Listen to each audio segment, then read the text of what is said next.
श्री कृष्ण कहते हैं कि वो किसी के भी भाग्य के निर्माता नहीं है। व्यक्ति खुद ही अपना भाग्य लिखता है। आप जैसा बीज बोएंगे, आप वैसी ही फसल ही काटेंगे।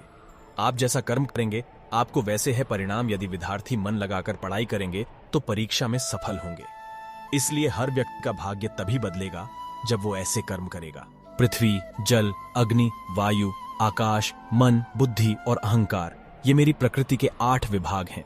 जो कुछ भी है वो वर्तमान में है।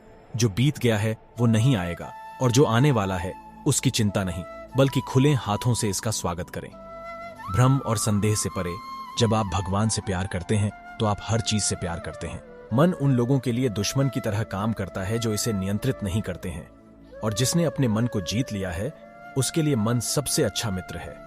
क्रोध में इंसान भ्रमित हो जाता है और भ्रम से बुद्धि व्यग्र हो जाती है, और अपने गलत फैसले के चलते उसका पतन शुरू हो जाता है। जो कर्म में अकर्म देखता है और अकर्म में कर्म देखता है वह मनुष्यों में बुद्धिमान होता है। आप केवल कर्म के हकदार हैं, उसके फल के कभी नहीं। मनुष्य अपने विश्वास से निर्मित होता है। जैसा वह मानता है वैसा ही वह है। आत्मा विनाश से परे है।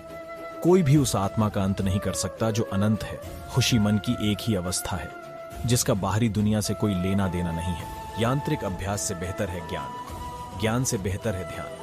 कोई भी व्यक्ति जो अच्छा काम करता है उसका कभी भी बुरा अंत नहीं होगा। चाहे यहाँ या आने वाले संसार में अपने भीतर पीछे मुड़कर मैं बार बार रचना करता हूँ। जिनके मन और आत्मा में सामंजस्य है, जो इच्छा और क्रोध से मुक्त हैं, जो अपनी आत्मा को जानते हैं, उनके साथ ईश्वर की शांति है। हम वही देखते हैं जो हम हैं, और हम वही हैं जो हम देखते हैं। जो हुआ अच्छा हुआ, जो भी हो रहा है वो अच्छा ही हो रहा है, और जो होगा वो भी अच्छा ही होगा। बुरे कर्म करने नहीं पड़ते हो जाते हैं, और अच्छे कर्म होते नहीं करने पड़ते हैं। क्या गया है तुम्हारा? जो तुम रोते हो, तुम इस संसार में क्या लाए हो जो तुमने खो दिया?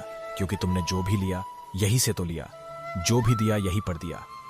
आज जिसे तुम अपना कह रहे हो कल किसी और का था और परसों किसी और का होगा। फिर क्यों रोते हो? परिवर्तन ही इस संसार का नियम है।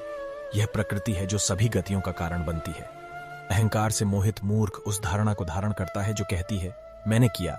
गर्मी और ठंड, सुख और दर्द की भावना इंद्रियों के अपनी वस्तुओं के संपर्क के कारण होती है। वे आते हैं और चले जाते हैं चिरकाल तक। आपको उन्हें स्वीकार करना चाहिए। पूर्ण लगन के साथ अपना कार्य करो, लेकिन उसके फल की इच्छा मत करो, क्योंकि जब आप फल की इच्छा करते हैं तब कहीं ना कहीं आप अपने कार्य में पूर्ण रूप से समर्पित नहीं हो पाते।